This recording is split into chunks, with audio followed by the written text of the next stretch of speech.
hari ini. Oke. Sebelumnya bagaimana kabarnya hari ini teman-teman Bin Wakaf? Insya Allah selalu dalam lindungannya ya. Oke, untuk sharing session hari ini, insya Allah kita akan dibersamai oleh narasumber yang insya Allah bisa memberikan insight juga bagi kita. Yang pertama ada, izinkan saya perkenalkan diri dulu. Di sini ada Muhammad Udin selaku koordinator penanaman Taman Green Wakaf, dan yang kedua ada Zulkarnain atau di sini juga sebagai founder Jejak Baik Pohon. Oke, Alhamdulillah di sini sudah ada Mas Zulkarnain. Sebenarnya apa kabar Mas hari ini? Assalamualaikum, alhamdulillah sehat Mbak. Suaranya jelas nggak ya? Waalaikumsalam. Alhamdulillah sangat jelas. Sudah dengar baik. Oke, sebelum kita memulai acara ini, mari kita membaca basmalah terlebih dahulu untuk menambah keberkahan hari ini. Bismillahirrahmanirrahim. Oke, untuk mempersingkat waktu, mungkin langsung saja ya saya serahkan ke Mas Zulkarnain selaku narasumber kita pada hari ini untuk memberikan sedikit insight terkait dengan bagaimana sih peran kita untuk menanam pohon itu bisa serve the world seperti itu. Kepada Mas Zulkarnain kami persilahkan. Oke, terima kasih banyak Mbak Alia atas kesempatannya. Mohon maaf ya, nanti ada backsound anak kecil di sini. Lagi rame soalnya di rumah. Pertama-tama terima kasih banyak ya Mbak Lisa dan tim dan juga teman-teman di Green Wakaf, khususnya teman-teman program, karena saya juga di program sebenarnya kita bisa mengagendakan sharing session lah ya pada hari ini. Dan alhamdulillah bisa berkolaborasi dengan teman-teman di Jejak Baik Pohon, dan alhamdulillah ada Mbak Nela juga, sama ada kayaknya Muhammad Hasbi yang join dari teman-teman Green Wakaf. Saya juga sudah soundingkan sih. Semoga teman-teman yang di Jejak Baik Pohon bisa menyusul. Oke teman-teman, Bismillahirrahmanirrahim. Assalamualaikum warahmatullahi wabarakatuh. Baik, pada kesempatan kali ini izinkan saya mewakili dari teman-teman di Jejak Baik Pohon sedikit sharing mengenai kontribusi. Ini lebih banyak sharingnya pengalaman di Jejak Baik Pohon dalam berkontribusi sesuai dengan tema kita yaitu Save the World. Saya izin share screen ya.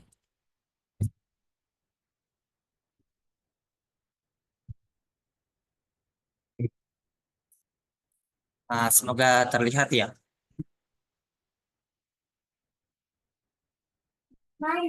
Ya, kelihatan. Oke, baik. Jadi teman-teman sekalian nanti minta tolong di reminder saja waktunya jika memang sudah habis. Untuk di Jejak Baik Pohon ini kita sebutnya sebenarnya sebagai komunitas iya, tapi bentuknya sebenarnya sekarang adalah yayasan. Di sisi lain kita juga sedang mengembangkan PT-nya dalam bentuk bisnis, tapi kurang lebih 1 tahun berjalan ini kita memang lebih concern ke yayasan atau komunitas. Saya sharing sedikit awal kenapa kemudian kita di Kalimantan Timur khususnya mendirikan Jejak Baik Pohon.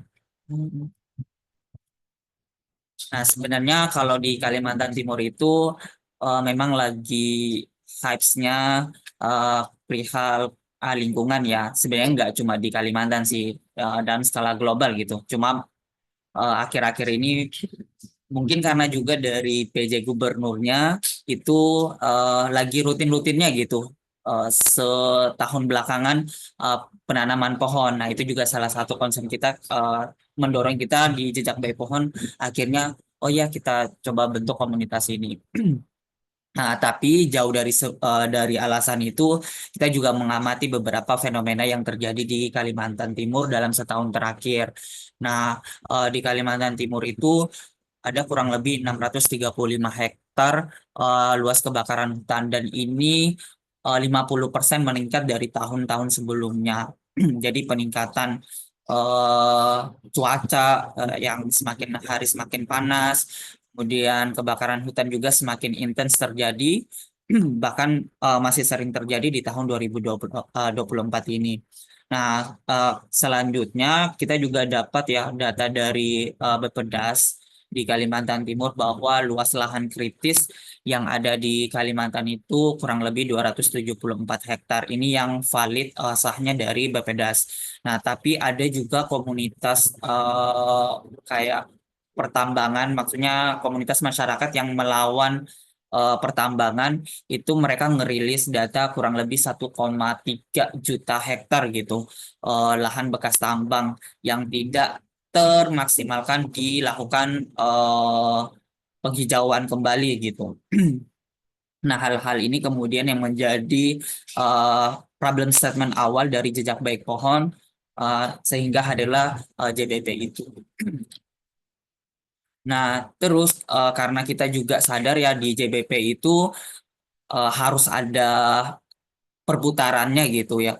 Harus ada pemasukannya supaya bisa melakukan penghijauan. Nah, jadi kita coba gali peluang-peluang apa yang bisa kita kolaborasikan supaya JBP ini bisa eksis, kemudian bisa berjalan gitu proyek-proyek penghijauannya. Karena di JBP sendiri concernnya adalah konservasi atau penanaman pohon.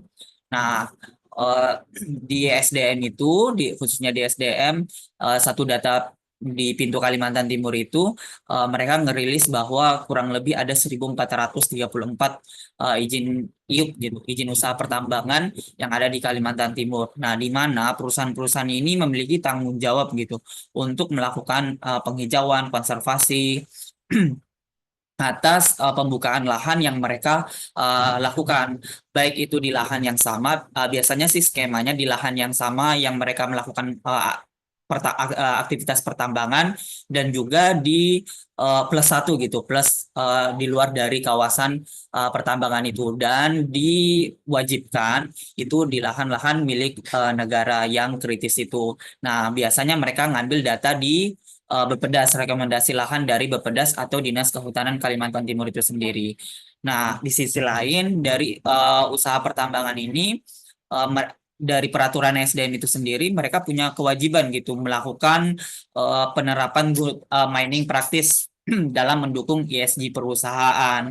Jadi ya gimana caranya mereka punya tanggung jawab atau tebus dosa lah ya kita sebut dalam bahasa kasarnya atas aktivitas pertambangan yang merusak lingkungan tersebut.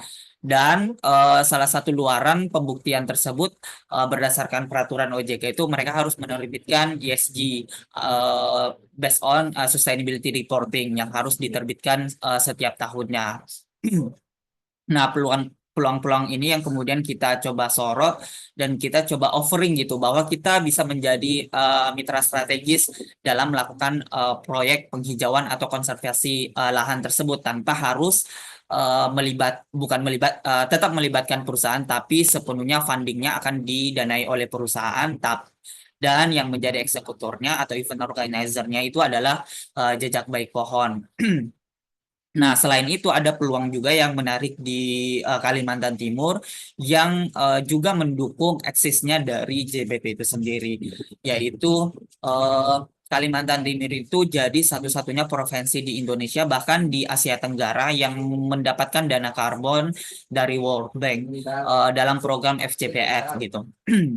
Karena kontribusi Kalimantan Timur itu bisa menyerap emisi karbon kurang lebih 22 juta ton dengan rentang dari rentang 2022 sampai nanti 2025. Bahkan di tahun 2023 kemarin itu mereka sudah over target gitu. Karena targetnya 22 juta ton, sekarang itu kurang lebih 23-an kalau nggak salah.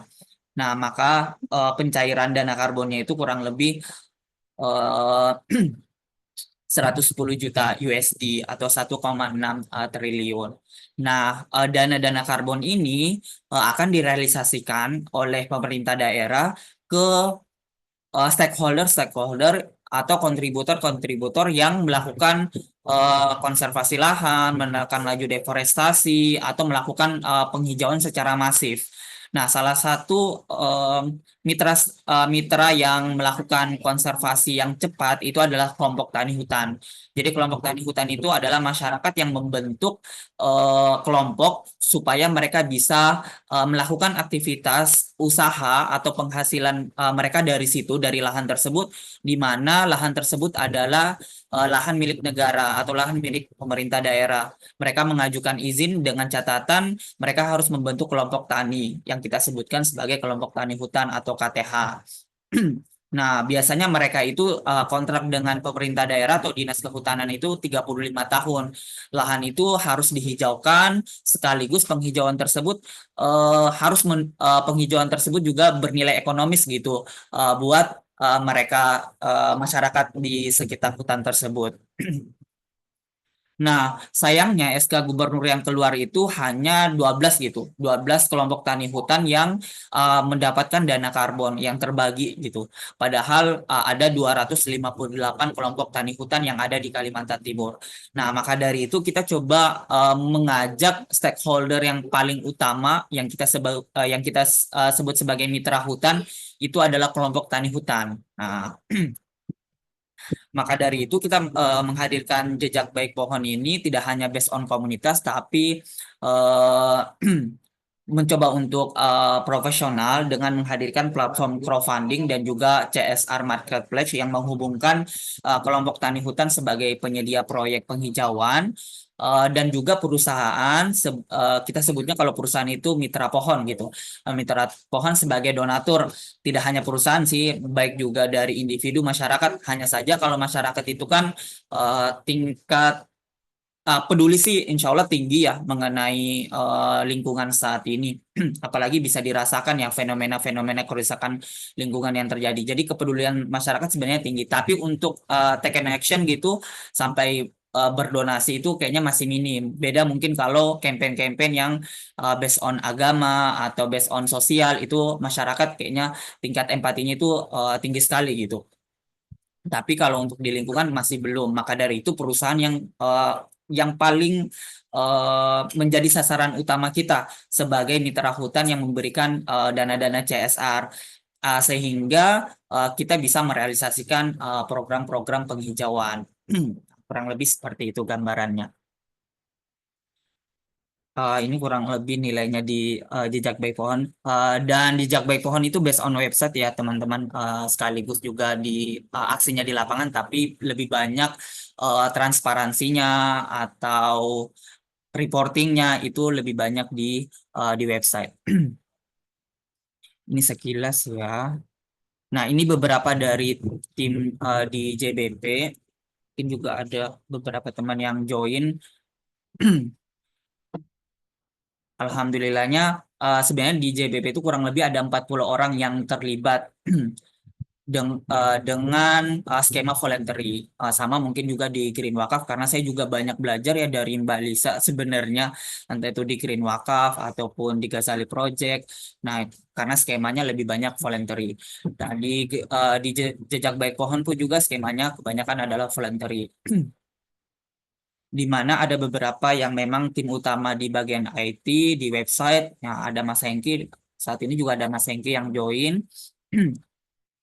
Kemudian ada juga yang bagian di project di lapangan gitu, dan ada bagian administratifnya, ada Mbak Cindy juga. Nah, dan ada beberapa yang turunan dari setiap divisi, kurang lebih sama di Green Wakaf. Kemudian biasanya kita mensoundingkan ya kenapa kemudian kita yang menjadi mitra yang harus dipilih oleh perusahaan gitu atau oleh brand yang ingin melakukan proyek-proyek penghijauan. Pertama ya kita yang pertama kali menawarkan dengan skema crowdfunding dan juga skema CSR Marketplace atau proyek karbon di Kalimantan Timur based on website semua aktivitasnya, transparansinya, reportingnya. Jadi profesional itu ketika kita offering ke perusahaan itu lebih meyakinkan gitu karena mereka bisa ngelihat portofolio dari jejak baik pohon itu sendiri. Nah, kemudian kita juga menawarkan kepada perusahaan yang bermitra dengan kita berupa user gitu, di mana perusahaan yang bermitra dengan kita akan mendapatkan user untuk mengakses seluruh sustainability reporting, kemudian pemantauan pohon, atau bahkan aset-aset baik itu dalam bentuk dokumentasi ataupun aset proyek penanaman di lapangan. Yang mana itu bisa diakses oleh user itu sendiri. Nah, selanjutnya karena kita bermitra dengan kelompok tani hutan, maka dari itu proyek-proyek yang coba kita maksimalkan karena kita baru ongoing mau 1 tahun ya. Udah 1 tahun sih sebenarnya dari mengideasi ide ini dari Oktober tanggal 5 kalau nggak salah. Tapi kalau betul-betul validnya itu keluar SK yayasannya itu di bulan Maret. Jadi mungkin tahun depan baru 1 tahun. Nah, jadi kita mencoba karena mitra kita adalah kelompok tani hutan yang menyediakan proyek-proyek penghijauan, maka dari itu eh, proyek CSR yang kita tawarkan ke perusahaan itu adalah proyek-proyek based on bidang usaha utama dari kelompok tani hutan itu sendiri. Nah, kalau misalnya dia di kawasan pesisir, berarti kita akan menyesuaikan proyek penghijauan kita yang mendukung skema pesisir tersebut. Nah, kalau di kawasan daratan, nah sejauh ini sebenarnya belum ada sih final untuk di kawasan daratan yang bermitra dengan kelompok tani hutan gitu. Nah, masih di kawasan daratan itu lebih banyaknya melibatkan dari jejak baik pohon, kemudian stakeholder dari pemerintah terkait. Keterlibatan kelompok tani hutannya itu belum dapat karena akses Kalimantan Timur itu lumayan luas ya. Jadi untuk menjangkau satu kelompok tani hutan karena kita based on-nya di Samarinda itu lumayan pricey gitu.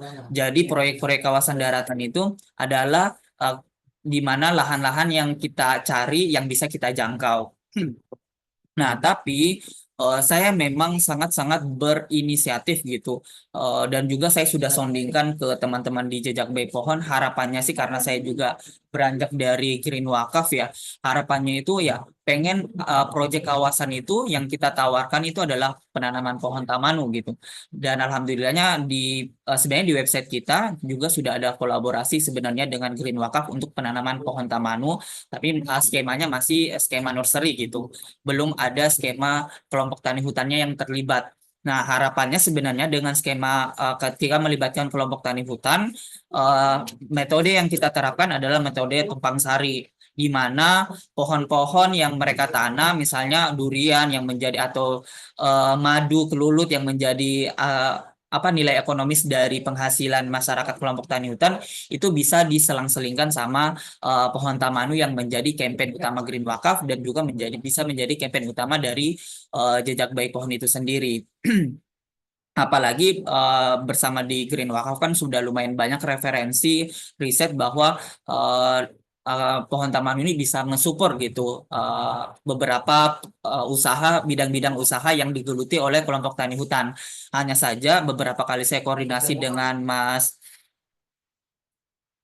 Ziauddin kan ya, itu belum nemu gitu bibitnya. Makanya dari Green Wakaf alhamdulillah saat ini focusing untuk nursery dan harapannya bisa berkolaborasi. Jadi sejauh ini sih masih kalau di kawasan pesisir itu lebih banyak di pohon mangrove, kalau di kawasan daratan itu lebih banyak pohon fast grow gitu, pohon-pohon pionir kayak trembesi, kemudian akasia yang bakalan mau ditanam di proyek selanjutnya dari JBP. Nah, nah ini kurang lebihnya yang kemarin kita perhitungkan sebenarnya yang mau kita tawarkan ke beberapa perusahaan, salah satunya di KPC. Kalau misalnya dia di kawasan daratan, saya juga ada beberapa kali ini ya konsultasi sama Mas Yaudin ya mengenai kalau Tamanu itu nilai ekonomisnya bisa kita offering ke masyarakat supaya bisa nge-support usaha utama mereka itu atau at least mereka mau menerima Tamanu sebagai pohon baru di kawasannya mereka. Maka dari itu ada nilai-nilai ekonomis yang harus kita perhitungkan sekaligus sebagai bahan awal atau bahan dasar untuk offering ke kelompok tani hutannya. Nah, tapi ini belum berjalan ya untuk di Tamanunya. sejauh ini yang berjalan adalah di kawasan pesisir. Nah, di kawasan pesisir itu kan concernnya kita adalah penghijauan, yaitu penanaman pohon mangrove. Tapi bidang usaha mereka utama mereka adalah budidaya tambak gitu. Nah, maka dari itu proyek CSR yang kita tawarkan ke perusahaan adalah Silvo Fishery, di mana kita menanam pohon mangrove di atas tambak dengan skema yang di bawahnya adalah budidaya. Nah, budidaya pengadaannya ini, bibitnya ini juga disupport sama Jejak Baik Pohon dari funding perusahaan itu sendiri gitu. Jadi kita yang memfasilitasi demikian pengadaan bibit pohon mangrove-nya, kemudian pengadaan budidayanya itu dari kita. Biasanya yang based on pengalaman kita di tambak itu kalau nggak ikan bandeng, kemudian udang windu atau juga rumput laut sangau-sangau dalam satu area tambak. Nah, selanjutnya kita juga skemanya karena masih 1 tahun berjalan ya, apa ya kalau sebutannya, pokoknya kita berusaha untuk memfasilitasi gitu sebagai branding awal dari JBP. Jadi kita mencoba untuk mempersonalisasi proyek-proyek penghijauan based on permintaan dari brand atau perusahaan. Kayak misalnya kemarin alhamdulillah kita dapat permintaan dari Bank Indonesia untuk proyek penghijauan di area tambang. Nah, sayangnya di area tambang ini tidak ada kelompok tani hutan ya, karena kita penghijauannya di area tol Balikpapan Samarinda.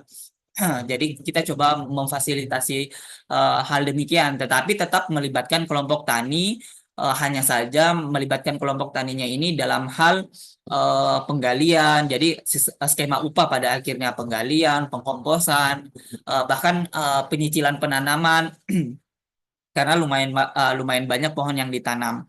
Nah, kurang lebihnya seperti itu. Selanjutnya, alhamdulillah dari tim IT juga, dari Mas Hengki dan kawan-kawan itu sedang mengembangkan pemantauan pohon secara berkala gitu, supaya kita bisa memantau pohon itu secara real time. Meskipun cara kerjanya sejauh ini yang kita lakukan adalah tetap ke lapangan untuk mendata gitu, kemudian data-data yang diperoleh akan kita up melalui website kita. Tapi sejauh ini kayaknya masih coba digemblengkan untuk by digitalisasi gitu, secara automatically bisa terpantau pohonnya dengan pendekatan IT. Nah, mohon maaf saya backgroundnya bukan IT, jadi tidak bisa menjelaskan lebih jauh gitu. Nah, ini juga yang salah satu kita tawarkan kepada perusahaan, at least ada laporan berkelanjutan atau laporan pertanggungjawaban yang kita berikan kepada perusahaan setelah melakukan aktivitas proyek penanaman. Nah, ini juga yang penting ya, karena sesuai juga dengan tema kita Save the World, dan berhubung banget kalau di Jejak Baik Pohon itu kan teman-teman generasi muda ya, bahkan kebanyakan hampir 80%-nya itu adalah mahasiswa yang aktif gitu, yang terlibat di proyek. Dan bahkan juga karena biasanya yang kita tanam itu lumayan banyak pohonnya, kadang kayak 3.000-an, at least paling sedikit 1.000 lah. Nah, itu biasanya melibatkan voluntary. Karena kalau dari mengandalkan dari tim JBP sendiri itu biasanya kurang maksimal gitu. Jadi melibatkan teman-teman yang dari luar. Nah, yang kita rekrut pun dari luar adalah teman-teman yang anak muda, baik secara yang individu concern terhadap lingkungan maupun teman-teman yang tergabung dalam komunitas gitu. Dan mereka mau melakukan proyek penghijauan sebagai volunteer. Jadi kita mencoba memaksimalkan kontribusi atau keterlibatan multi stakeholder, tidak hanya dari anak-anak muda, tetapi juga instansi pemerintah khususnya, karena setiap penghijauan yang kita lakukan itu at least melibatkan pemerintah terkait, yaitu kurang lebihnya kalau kita itu ya pasti dinas kehutanan lah ya, at leastnya dinas kehutanan Kalimantan Timur. Nah, ini juga dokumentasi dan publikasi secara profesional yang dimana ya ketika brand atau perusahaan dapat user premium ya sekaligus mereka juga dapat akses ini, dan itu bisa diakses di akun atau usernya mereka sendiri mengenai dokumentasinya. Terus juga ya kurang lebih sama ini penawarannya ya, kita nawarkan sertifikat digital kepada mereka atas kontribusinya. Kemudian kita maksimalkan bahwa aset lokasi penanaman yang sudah dilakukan oleh perusahaan si A itu menjadi aset dari perusahaan si A itu. Harapannya tidak ada double project dalam satu lokasi gitu. Tapi kalau misalnya dari perusahaannya itu mempersilahkan, nah biasanya kita coba maksimalkan karena skema perusahaan itu kan beda-beda ya. Ada yang skema kontraknya itu 1 tahun, 2 tahun, 3 tahun. Nah biasanya kalau itu ya sudah perusahaan itu saja yang mau pegang gitu. Tapi ada juga yang skemanya one shot. Jadi mereka cuma melakukan proyek penanaman, lepas itu ya sudah gitu. Terserah nanti kalau mau dilanjutkan untuk memaksimalkan budidaya mungkin atau melakukan penyulaman pohonnya kembali, penanaman kembali di area tersebut karena tidak difunding lagi dengan perusahaan si A, itu bisa dimaksimalkan dengan mencari perusahaan-perusahaan lain yang memang mau gitu. Dan itu based on keterbukaan dari kita JBP sama perusahaan. Nah, ini beberapa mitra strategis yang memang sejauh ini sudah kita libatkan ya. Ada dari Bank Indonesia, kemudian ada dari Paragon, UNDP, dan beberapa komunitas juga yang coba kita maksimalkan untuk terlibat. Mulai dari ada teman-teman yang bahkan disabilitas, kita juga ajak untuk melakukan proyek penghijauan. Jadi based on gender, disabilitas, atau teman-teman anak muda gitu.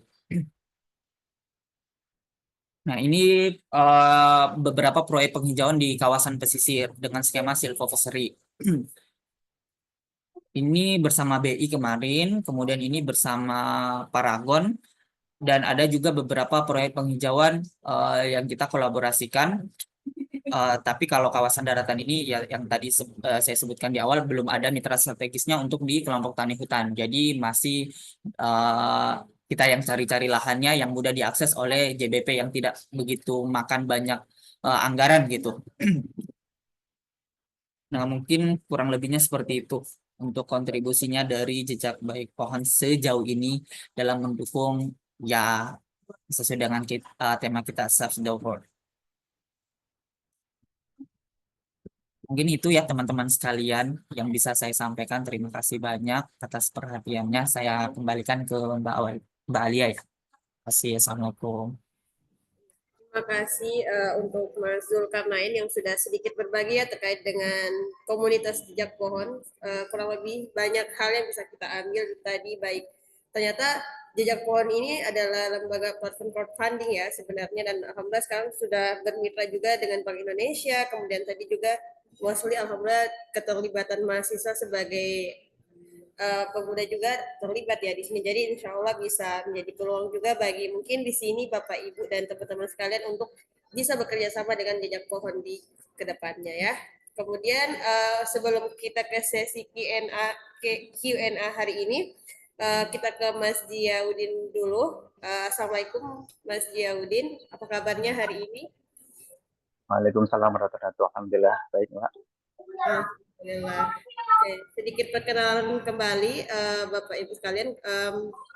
Narasumber kita yang kedua adalah koordinator dari penanaman Tamanu Green Wakaf. Jadi untuk sesi selanjutnya mungkin kita akan lebih membahas terkait dengan penanaman Tamanu yang sudah dilakukan oleh Green Wakaf dan bagaimana kontribusinya untuk seperti tema kita hari ini yaitu Save the World. Mungkin tanpa berlama-lama saya serahkan ke Mas Ziaudin untuk memberikan insight di sesi kedua ini. Silakan Mas. Bismillahirrahmanirrahim. Bisa tolong bantu slide? Saya nggak bawa laptop, Pak.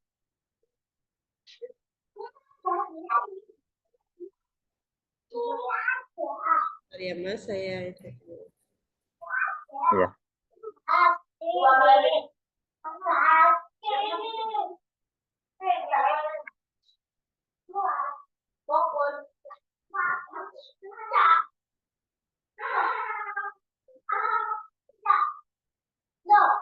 Ya, mungkin sambil perkembangan kami sebentar waktu perkenalkan Nama saya Muhammad Syauddin. Saya di sini diamanahin menjadi koordinator penanaman taman untuk penguasaan Alhamdulillah di servis tahun ini saya lagi berada di Malang di sebuah sekolah. Sebetulnya ada kegiatan paralel. Ini masih ada mungkin ada noise teman-teman dari anak-anak ini yang mau di sekolah. Jadi mohon maaf sebelumnya, mungkin ada sedikit gangguan nantinya.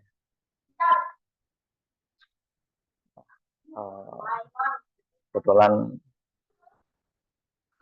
ada kegiatan, jadinya saya nggak bawa laptop. Alhamdulillah slide-nya sudah diberikan ke moderator, mudah-mudahan bisa ditampilkan. Untuk kegiatan selama ini di wakaf itu sebenarnya kegiatan kita bersifat relawan. Mungkin kemarin ada yang bertanya kita open recruitment itu seperti apa. Kita di sini relawan, jadi apapun yang kita berikan, itu kontribusi apapun yang kita berikan itu atas dasar inisiatif kita sendiri, dan kita melihat visi dan misi dari wakaf itu insya Allah baik, karena fokus di penghijauan, penanaman pohon, dan untuk sesuai dengan tema sekarang ini itu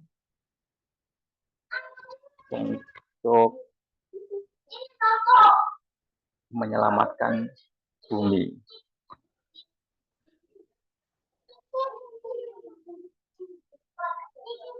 Baik, insya Allah sebentar lagi mau selesai, bisa ditampilkan.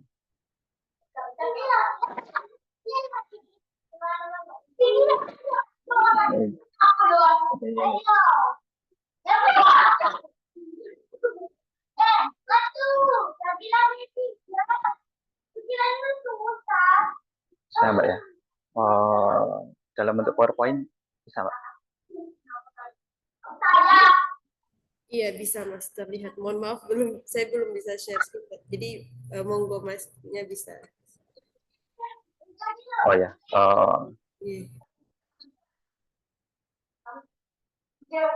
Masih belum Coba bisa. ini saya bantu share screen nih dari sini. Boleh di Oh, ya. ya. Ini boleh di end dulu coba. Nah, coba ya.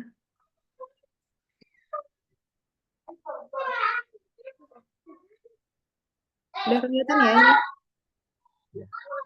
Sudah kelihatan Mbak. Sudah kelihatan ya? Enggak.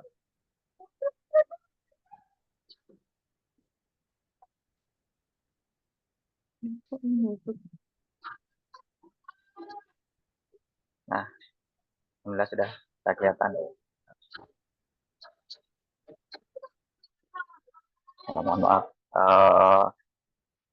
Mulai dari pertama, ini kan judulnya Plenty Save the World sebenarnya. Karena dianya ini hilang, jadi ini seharusnya seruan jadinya. Jadi Plenty Save the World. Boleh yang selanjutnya, kedua. Ya, kita perlu menanam pohon. Itu yang pohon itu adalah sumber penyerap karbon dioksida. Jadi pohon yang hijau, insya Allah memberi kesejukan pada kita semua. Jadi kita menyelamatkan dunia dari apa? Coba kita lihat di gambarnya. Ada di sebuah kota dengan jalan yang sepi, malam hari, kita ada pohon-pohon rindang. Nah, kita kalau jalan di jalanan seperti itu, insya Allah kalau pulang malam pun hati kita adem dan ada was-was. Itu kalau isinya itu semua rambu-rambu, bukan ada pohon, maka kita pulang pun itu nggak tenang, was-was, entah itu rawan kah, entah itu nanti mungkin kita ada kecelakaan kah, atau ada begal kah, atau apa. Kalau pohon kita melihatnya hati kita adem, tenang, dan kita nggak ada was-was. Itulah perlunya kita menanam pohon. Next, Pak.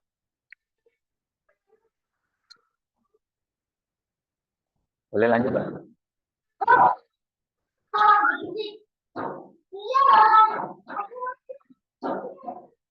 Di slide selanjutnya, kita lihat bumi kita itu sekarang sedang sakit. Saya menyantumkan 10 atau poin-poin kenapa sih bumi kita itu sedang sakit.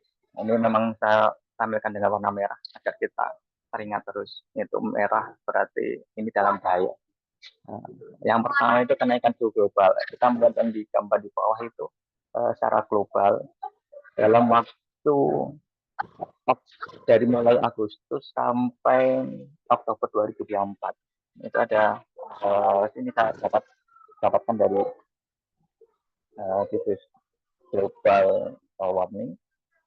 Jadi daerah kita itu kenaikan suhunya yang warna merah itu sekitar 5 derajat Celcius kenaikan suhunya. Nah, ini patokannya dari tahun kapan? Patokannya itu dari tahun 1951 sampai 1980.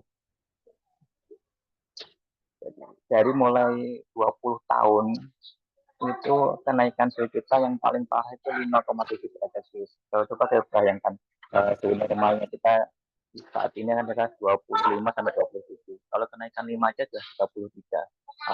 Itu 33 di global secara keseluruhan di sini. Kalau secara lokal kita merasakan itu pernah kita hampir 37 derajat Celcius. Itu saya tinggal di Malang yang seharusnya relatifnya Malang itu lebih sejuk daripada kota-kota yang lain daripada Surabaya.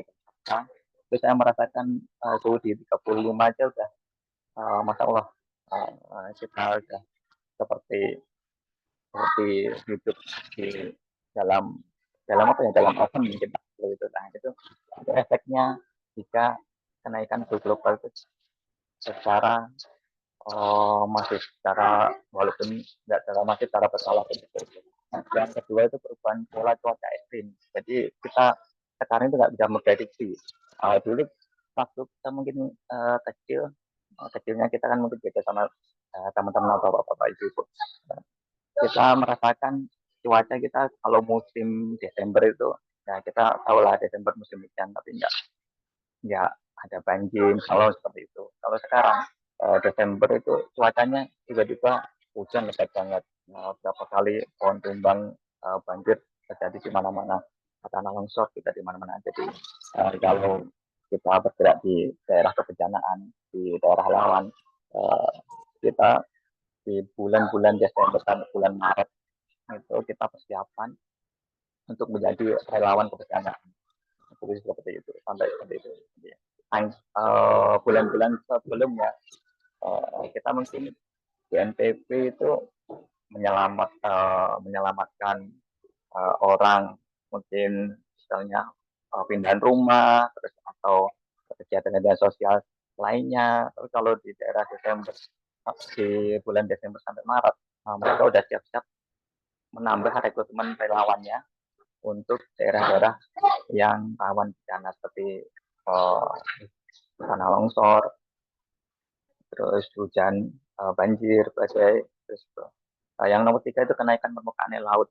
Permukaan laut itu yang mendasari Jakarta, insya Allah pindah ke IKN. Nah, itu di buminya Mas Nazul nih, itu di Kalimantan. Jadi pada dasarnya permukaan laut kita itu semakin tahun semakin naik. Nah, kalau menurut informasi itu 2 cm setiap tahun. Ini 2 cm kalau kita 10 tahun aja udah 20 cm. 20 cm dan setinggi fondasi rumah. Ya. Itu akibat bumi kita yang semakin hari semakin sakit ini. Terus yang keempat itu kerusakan ekosistem. Pasti ekosistem itu sekarang kita merasakan, mungkin kalau kita di rumahnya perkotaan, kita sering menemui ular besar, seperti menemui binatang-binatang yang istilahnya kita anggap itu liar. itu berkunjung ke pemukiman lingkungan. Itu karena apa? Karena ekosistem yang sebelumnya itu bagus, itu enggak terjaga, akhirnya ekosistemnya rusak karena mereka nggak punya makanan, misalnya rantai rantai makanan mereka itu ada yang terputus, sehingga mereka mencari makan di tempat-tempat pemukiman seperti itu. Yang kelima itu intensitas kebakaran hutan meningkat. Ini di daerah yang biasanya kemarau kalau di Jawa itu di daerah pantai. Untuk kebakaran hutan itu sering jadi, terutama di daerah eh, perkebunan tebu. Itu hampir tiap tahun itu ada kebakaran. Terus yang paling parah itu sebenarnya di daerah-daerah pegunungan yang merupakan taman nasional. Itu terjadi kebakaran hutan. Nah, itu kan sangat ironis sekali. Seperti kemarin itu yang terakhir yang sempat viral di Bromo, kebakaran Bromo itu sampai menutup kawasan wisata.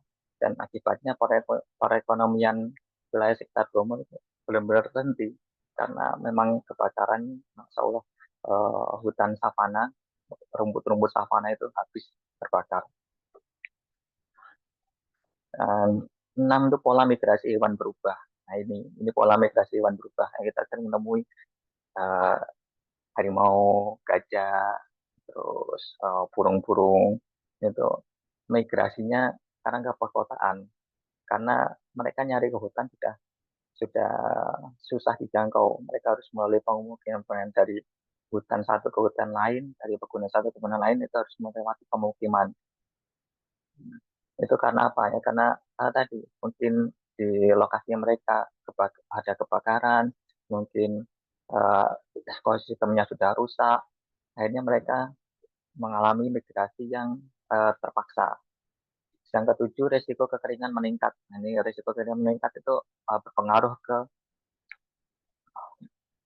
pangan. Jadi banyak petani-petani kita yang gagal panen, terutama petani padi dan jagung itu sangat terasa. Sudah kita beras impor, jagung impor, ditambah lagi dengan kekeringan yang meningkat, petani gagal panen. Itu yang menyebabkan semakin terpuruk dunia pangan kita.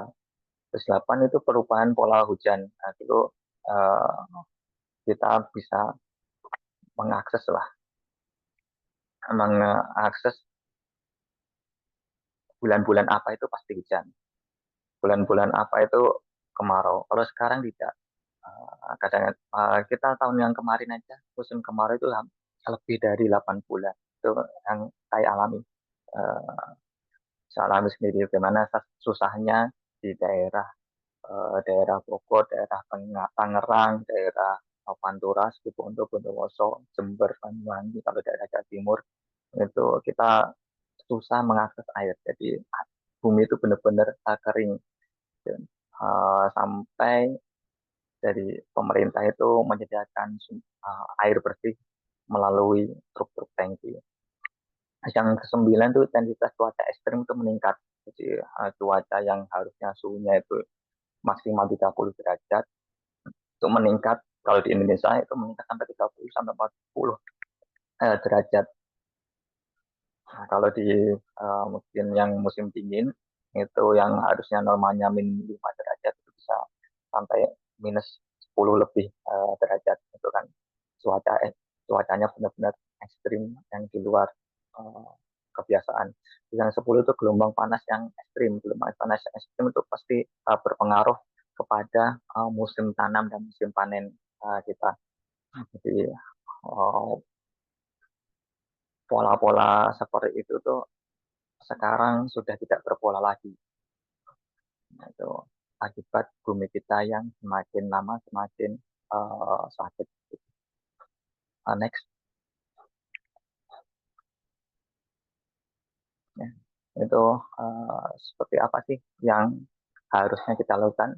Nah, itu kita sebenarnya itu membutuhkan sebuah peran yang yang memungkinkan bumi itu berangsur-angsur menjadi sehat kembali. Peran itu ada di dalam sebuah pohon. untuk mengatasi perubahan iklim. Itu peran penting sebuah pohon itu yang pertama itu menyerap karbon dioksida. Kita pasti sadar waktu kita duduk di sekolah dasar itu pasti kita hafalannya itu karbon dioksida itu diserap oleh pohon. Tapi semakin lama semakin kita dewasa, kita malah menebang pohon dengan dalih pohon ini tidak bagus, kita mau membangun rumah, kita mau membangun jalan, kita mau mendirikan istilahnya taman bermain. Akhirnya kalau pohon-pohon besar itu yang tumbuh lebat itu kita potong, kita tumbang tanpa kita meregenerasi tersebut. Yang kedua itu menghasilkan oksigen. Seperti apa pohon itu menghasilkan oksigen? Mungkin kita nggak kerasa ya karena kita setiap hari menghirup oksigen. Juga waktu kita COVID ini berapa mahalnya oksigen yang kita dapatkan. Saya di satu tabung aja yang kecil itu minimal 25.000 kita harus bayar.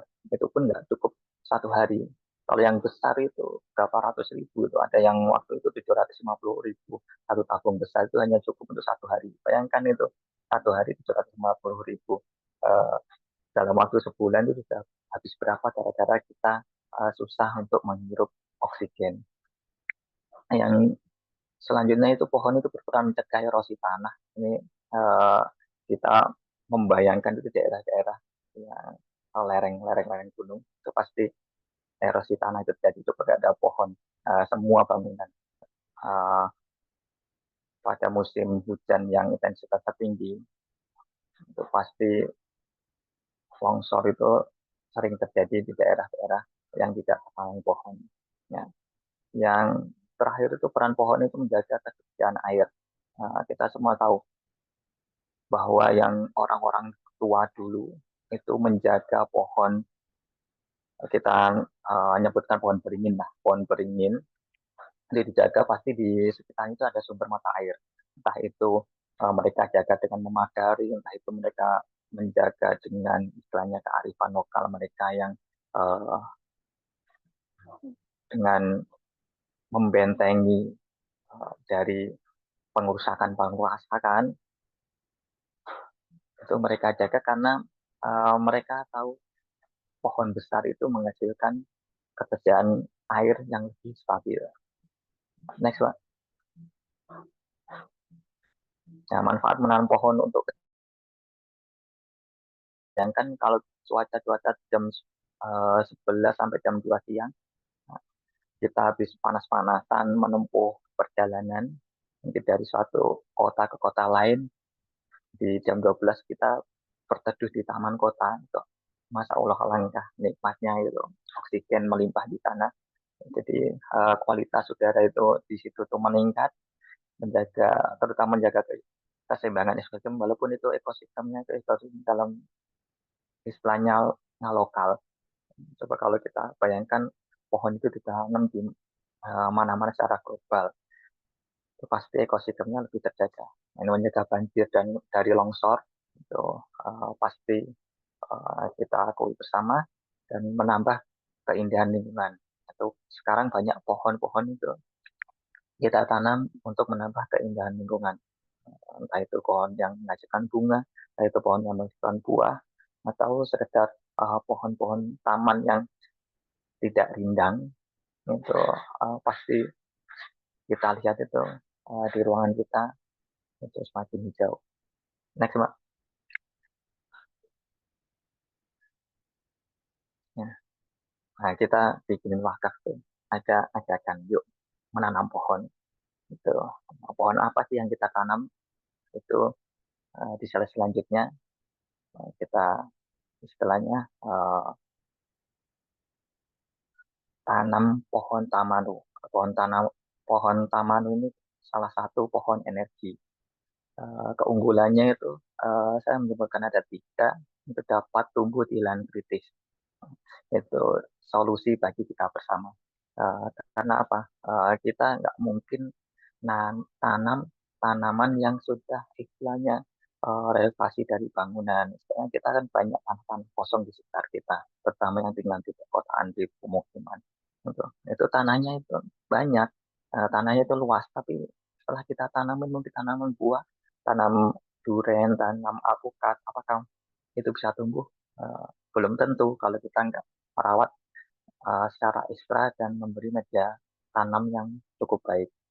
Sedangkan pohon taman ini itu di lahan kritis pun, insya Allah mereka tumbuh secara optimal.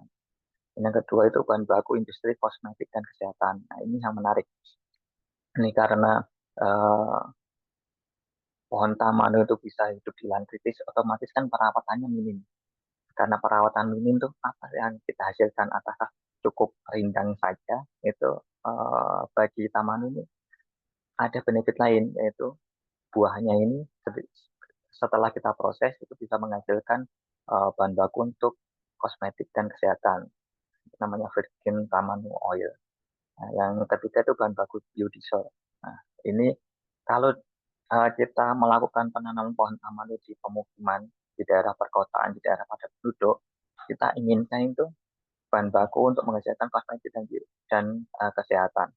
Nah, kalau kita menanam tamanu di daerah pulau-pulau yang terpencil, daerah pulau-pulau terluar, atau daerah-daerah yang di situ itu tidak ada industri, untuk pengiriman saja kita ke industri butuh cost dan waktu yang tidak sedikit. Ini bisa jadi alternatif untuk bahan biodiesel. Nah, bahan biodiesel itu untuk pulau-pulau terluar kan sangat memungkinkan dibuat bahan bakar untuk kapal-kapal mereka. Mereka bisa nelayan-nelayan itu bisa mencari ikan dengan bantuan bahan baku biodiesel dari Tamanu ini. Next.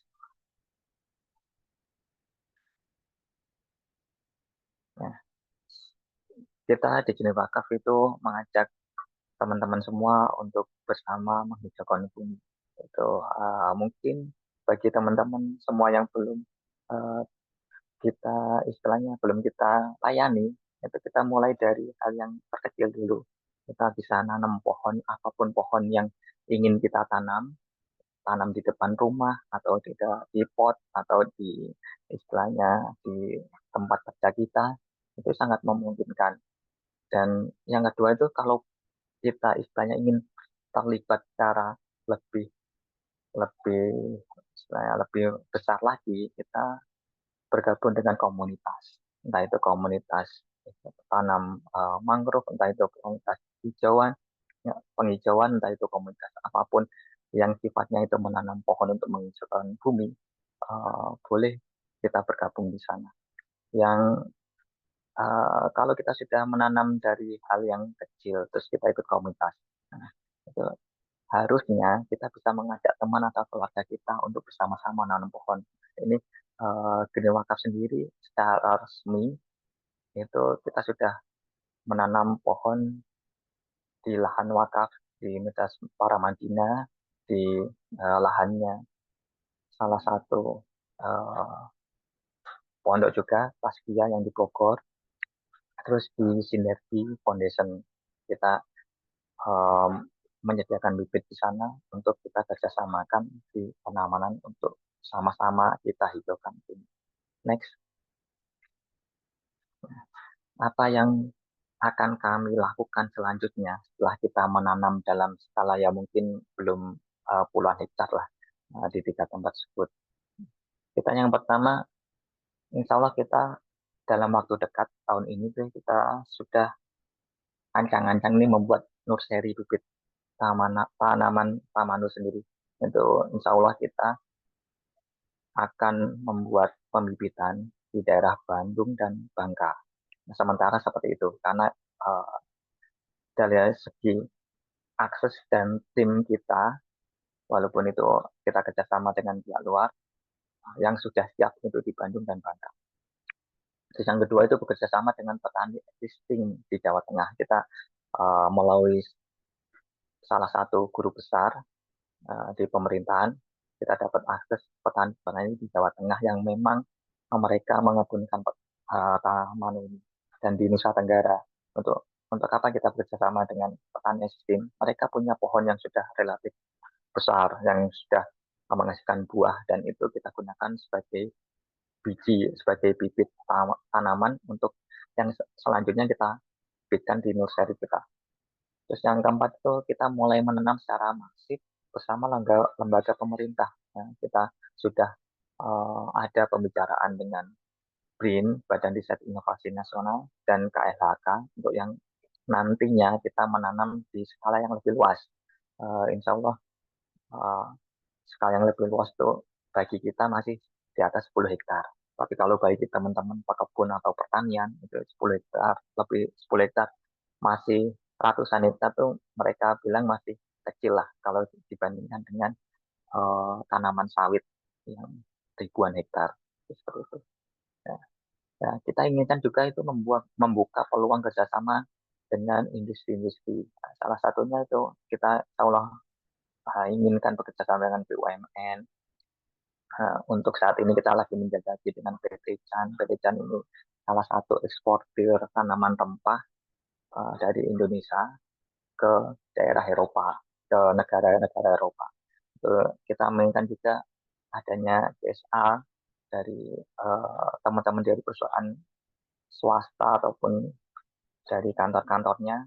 Kita juga menginginkan peluang kerjasama mungkin yang kita kenal sekarang ini Paragon Group yang salah satu produsen kosmetik yang kita tahu tagline-nya itu kosmetik halal di Indonesia. Seperti itu. Next. Nah, dari sekian banyak yang kita lakukan dan ingin kita lakukan, itu tujuannya sebenarnya untuk masa depan bumi yang kita inginkan. Mungkin kita sendiri belum tentu bisa menikmati itu. Insya Allah nanti anak cucu kita yang akan menikmati. Dan itu insya Allah sebagai bekal kita untuk beramal dalam menghijaukan bumi. Dan bagi teman-teman semua, mari kita jaga bumi untuk generasi mendatang dan untuk masa depan anak cucu kita. Mungkin itu dari saya. Insya Allah mudah-mudahan bermanfaat. Assalamualaikum warahmatullahi wabarakatuh.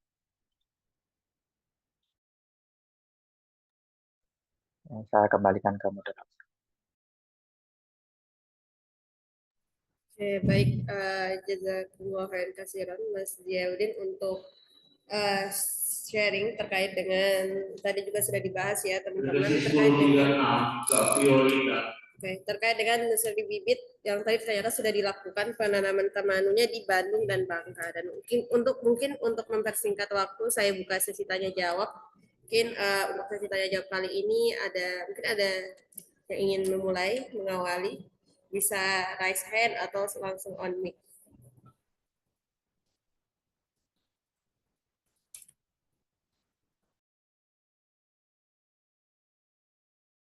Oke, baik. Ini ada pertanyaan, saya baca ya di kolom chat dari Mas Azam. Pertanyaan pertama, ke Mas Zulkarnain dan Mas Ziauddin, dari pengalaman yang ada, bagaimana skema pemberdayaan yang dilakukan pada masyarakat sekitar lahan penanaman? Mungkin dari Mas Zulkarnain dulu bisa menjawab pertanyaan dari Mas Azam. Monggo. Oke, makasih banyak Mas Azam atas pertanyaannya. Sebenarnya kalau di Jejak Baik Pohon itu kan proyek penghijauan yang kita lakukan memang based on pemberdayaan gitu. Apa bidang usaha yang dilakukan oleh kelompok taninya. Nah, kalau misalnya di kawasan pesisir itu kelompok taninya adalah budidaya tambak. Nah, jadi kita bantu yang pertama mereka juga nursery, kelompok taninya itu nursery juga pohon mangrove. Jadi kita pengadaan yang pertama dari mereka. Terus yang kedua untuk pengadaan budidayanya itu kita carikan, kemudian kita serahkan kepada mereka. Terus selanjutnya mereka juga yang bantu mengerjakan. Jadi kayak misalnya penanamannya, ajirnya, semuanya itu disediakan sama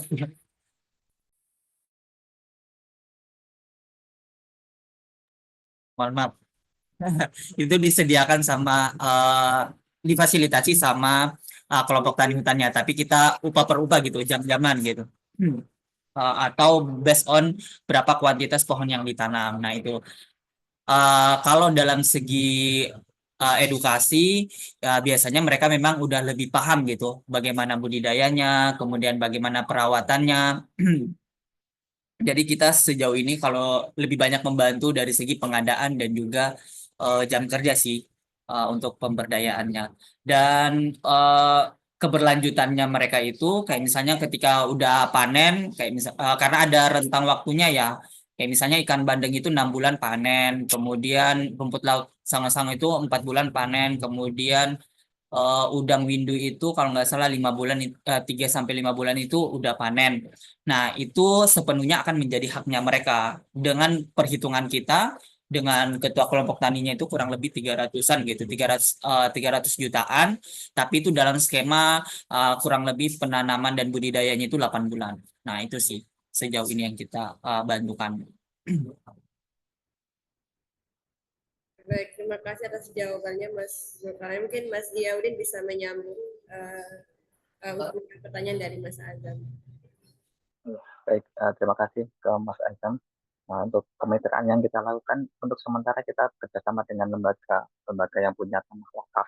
Jadi di atas tanah wakaf tersebut kita tanam tanaman pamanu. Nah, kita hanya menyediakan bibit dan bantuan pupuk serta bantuan monitoring program. Jadi perawatan semuanya dan hal-hal yang timbul di dalam perawatan Kamanu itu menjadi hak dan kewajiban dan tanggung jawab yang pemilik lahan. Itu seperti itu. Karena kita sifatnya itu inisiatif green wakaf, jadi sementara kita ditanam yang tanah wakaf, benar-benar tanah wakaf punyanya lembaga. Jadi untuk pohon pun sendiri kita masih dalam skema infak, jadi belum wakaf karena wakaf pohon itu seharusnya sudah menghasilkan dulu baru diwakafkan. Jadi kalau untuk mulai dari nol, dari bibit sampai menghasilkan itu kan di dunia pertanian kan rentan ada kematian. Jadi untuk kita kategorikan wakaf itu masih menjadi perdebatan. Kalau untuk istilahnya pihak dari swasta atau dari teman-teman yang ingin menanam sendiri, kita sediakan bibitnya. Nanti ada penggantian bibit termasuk ongkos kirim.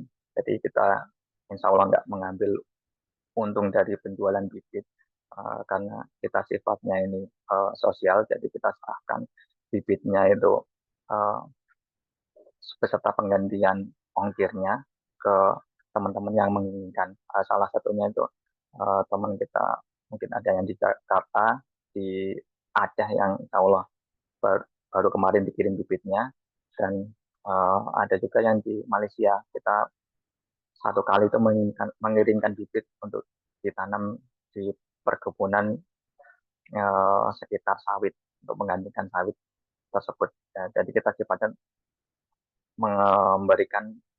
menyediakan bibit tersebut untuk mereka tanam. Itu mungkin yang dilakukan oleh kemitraan yang pemberdayaan yang dilakukan oleh wakaf sendiri, Mbak. Terima kasih. Baik, terima kasih Mas Diyaudin dan Mas Zulkarnain tadi juga yang sudah mengawal untuk menjawab pertanyaan dari Mas Azhar. Insya Allah sudah terjawab ya. Oke, mungkin saya buka lagi satu pertanyaan. Mungkin dari teman-teman atau Bapak Ibu sekalian ada yang ingin bertanya terkait dengan topik kita hari ini. Oke, karena mungkin tidak ada, mungkin saya cukupkan saja untuk sesi hari ini. Sebelum saya tutup, mungkin kita bisa mengambil sedikit dokumentasi untuk hari ini. Langsung saja saya pimpin ya, Mas. Oke. Yang lain mungkin bisa di on cam dulu bagi yang tidak ada kendala.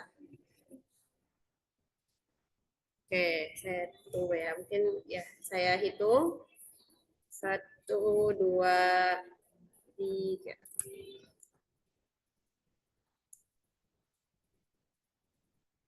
Oke, selanjutnya yang kedua gaya bebas. Boleh. 1, 2, 3. Oke. Terima kasih sebelumnya ke Mas Ziauddin dan Mas Zulkarnain yang sudah menyempatkan waktu untuk sharing hari ini. Mungkin ada sedikit closing statement dari mungkin masing-masing dari pertama Mas Ziauddin dan atau Mas Zulkarnain. Monggo.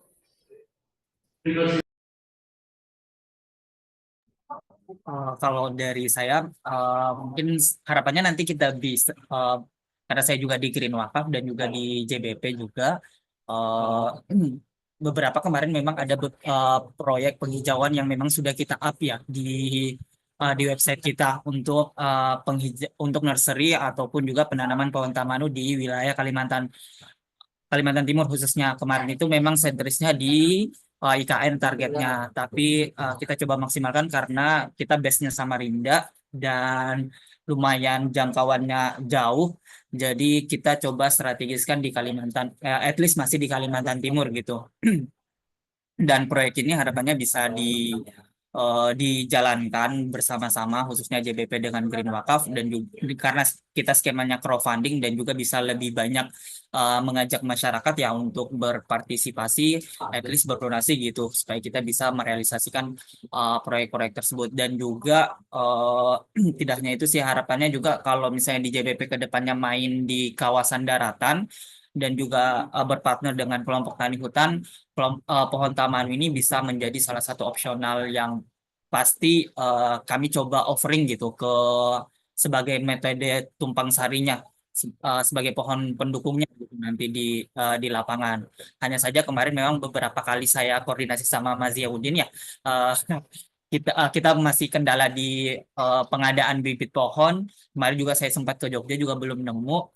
Uh, jadi karena saat ini sudah ada wacana dari Green Wakaf melakukan nursery di Bandung, jadi semoga nanti ke depannya bisa kolaborasi dalam pengadaan bibit pohon juga. Nah, seperti itu. Terima kasih banyak Mbak Alia. Terima kasih banyak juga sekalian teman-teman. Terima kasih. Baik, terima kasih Mas Zulkarnain. Itu kita komunikasi sudah beberapa tahun yang lalu ya. Gitu. Insya Allah kita sudah ada bibitnya, kita sudah ada link untuk pengadaan bibit dari Nusa Tenggara dan insya Allah dari Jawa Tengah. Nanti bagi teman-teman yang ingin membuat nursery, itu kita buka istilahnya peluang kerjasama, itu kita menyediakan bibitnya. Untuk peralatan sama apanya nanti kita bisa diskusi lebih lanjut. Nah, untuk di Kalimantan mungkin nanti bisa dicoba dari jejak baik pohon ini untuk membuat nursery untuk daerah Kalimantan. Kalau untuk daerah Sumatera itu ada di Bangka, daerah Jawa kita ada di Bandung. Insya Allah kita mulai dalam waktu Desember ini. Seperti itu. Dan bagi teman-teman yang mainkan bibit lain untuk kepentingan pribadi atau kepentingan kelompok serta lembaganya, itu bisa menghubungi Green Wakaf di Instagram atau di grup WA, bisa chat di situ. Chat kami, nanti kami akan komunikasi untuk menyediakan bibitnya beserta penggantian bibit serta konkretnya seperti itu. Dan bagi teman-teman yang punya keluhan waktu dan ingin berkontribusi untuk penanaman pohon terutama tamanu, silakan, kita masih ada open recruitment untuk tim konten ya, tim konten di Green Wakaf. Kita sifatnya ini relawan. Jadi kenapa kita relawan ya, kita istilahnya bagi yang punya tenaga, punya pikiran ataupun punya dana, itu sangat kita butuhkan untuk perkembangan ini. Kita istilahnya belum bisa mengasih apa-apa di Green Wakaf, tapi insya Allah dengan amal perbuatan kita yang kita lakukan di dunia ini, semoga dibalasnya nanti di akhirat. Terima kasih dari saya. Salam hijau dan salam bumi sehat. Assalamualaikum warahmatullahi wabarakatuh. Ya, baik. Waalaikumsalam warahmatullahi wabarakatuh. Alhamdulillah dengan closing statement dari dua narasumber, insya Allah berakhir juga acara kita, agenda sharing session kita pada hari ini. Mungkin sekian dari saya selaku moderator. Untuk kurang lebihnya saya mohon maaf. Wabillahi taufik walhidayah. Wassalamualaikum warahmatullahi wabarakatuh dan sampai jumpa di Green Wakaf Talk selanjutnya. Terima kasih banyak. Terima kasih Mas Nain, Mas Didin, Alia. Amin. Terima kasih teman-teman, Mbak Risa, Mbak Manda, Mbak Risa. Izin les itu dulu.